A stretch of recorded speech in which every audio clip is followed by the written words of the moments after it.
نرى ما في اللوحات التعليمية لحلقة اليوم، ونرى في مقدمة الباب باب معرفة الوقف والابتداء.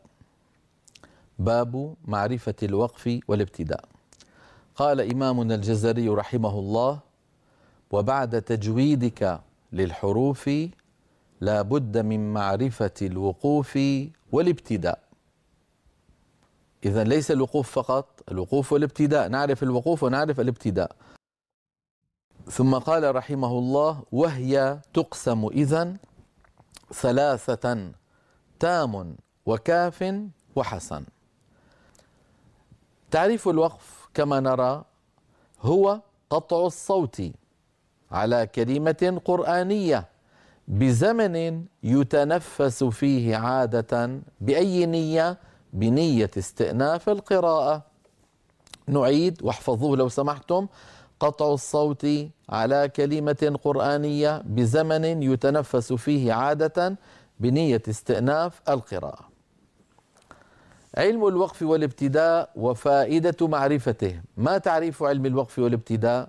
هو ما نراه أمامنا، هو علم بقواعد يعرف بها محال الوقف ومحال الابتداء في القرآن الكريم، ما يصح منها وما لا يصح.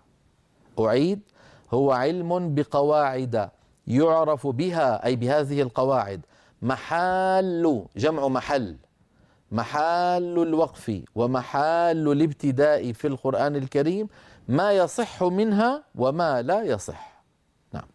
وفائدته صون النص القرآني من أن تنسب فيه كلمة إلى غير جملتها فيفسد المبنى ويتغير المعنى. وكذا من فوائده أيضا لعلم الوقف والابتداء، وكذا صيانته عن تقطيع المعاني المترابطة. هذا أمر هام جدا، صيانة النص القرآني عن تقطيع المعاني المترابطة. أحيانا يكون هناك معاني مترابطة، يعني مثلا: يا أيها الذين آمنوا إذا تداينتم، مثلا لا، يا أيها الذين آمنوا إذا نودي للصلاة من يوم الجمعة. لماذا وقفت يا أخي؟ ما انتهى، ما يصح أن تقول من يوم الجمعة فذروا البيع. يجب أن تربط هذا بهذا، أو فاسعوا إلى ذكر الله وذروا البيع.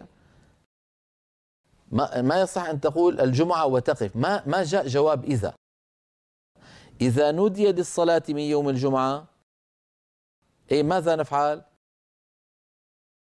فاسعوا إلى ذكر الله وذروا البيع. المعنيان مترابطان. فالوقف هنا على الجمعة بدون أن نصلها مع فاسعوا إلى ذكر الله وذروا البيع يقطع المعاني المترابطة.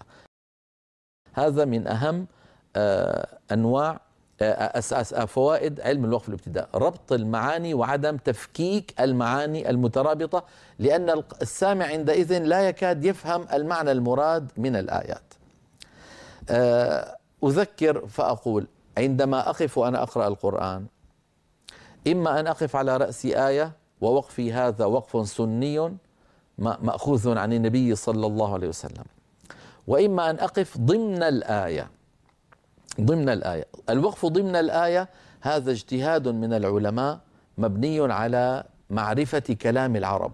قال تعالى: نزل به الروح الأمين على قلبك لتكون من المنذرين بلسان عربي مبين. فالقرآن نزل بلسان العرب، فالعرب لهم طرائق في الكلام.